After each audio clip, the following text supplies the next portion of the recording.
Hi there guys, Sam here, welcome back to another video, and you join me going through the Volkswagen GTI Clubsport, the new one that's come out, and just a little bit around the price and the options and the specs that you can get on it.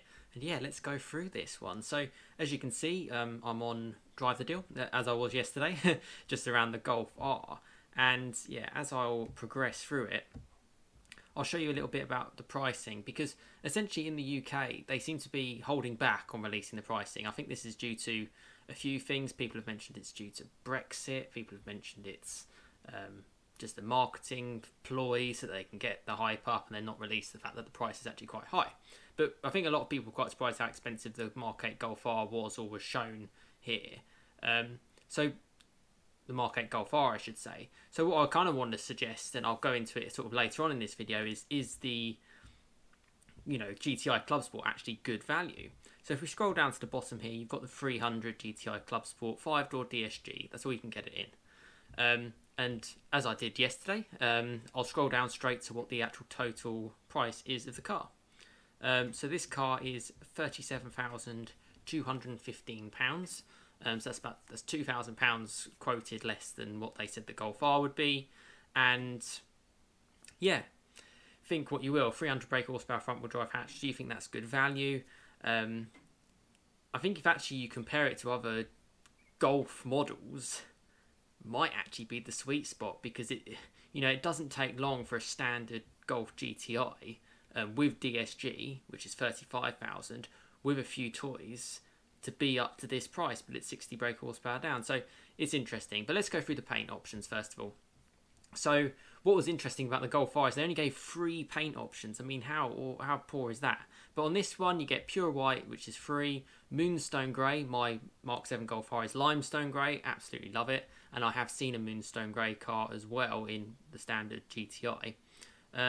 Atlantic blue, deep black pearl, dolphin grey, reflex silver, king's red, oryx white. Now, oryx white is probably one of the nicest colours, and it really got me into the Golf R actually when I was looking for my Mk8, and a lot of my subscribers have mentioned that paint as well. Quite expensive at £1,000, and the others sort of range anywhere from 375 to 755. And actually, out of all of them, probably the grey would be better for a daily from my view. But yeah, there we go. So the trim options, you get the standard Clubsport cloth, which is probably what I would go for, and you get the leather seats. Now, interestingly, this is £500 less than what was quoted on the Mk8 Golf R on this exact same site. So I don't understand it. £2,100 for leather. Head-up display, £625. I think that's a really cool feature, but a lot of money. Discover Pro now, with everything on it, is £1,600. Harman Kardon, £625. Panoramic group, £1,000. And then you get all the little assists, digital key, rear view camera, for a few £100 between them all. Wheels, 18-inch wheels. The Richmond alloys are free. And if you want to upgrade for the 19-inch wheels, it's £725. Interestingly, they say anti-theft wheel bolts. I mean, I guess car theft and wheel theft and everything is quite high. I think if someone wants it, they can get through things. So yeah, that's that one.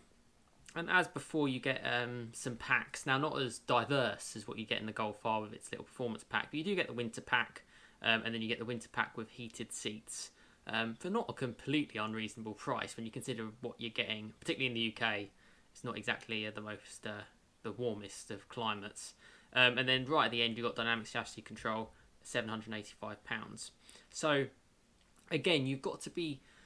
In the UK, you've got to be careful of speccing a car for more than 40,000, because then you hit a new tax band, and that affects so many different things.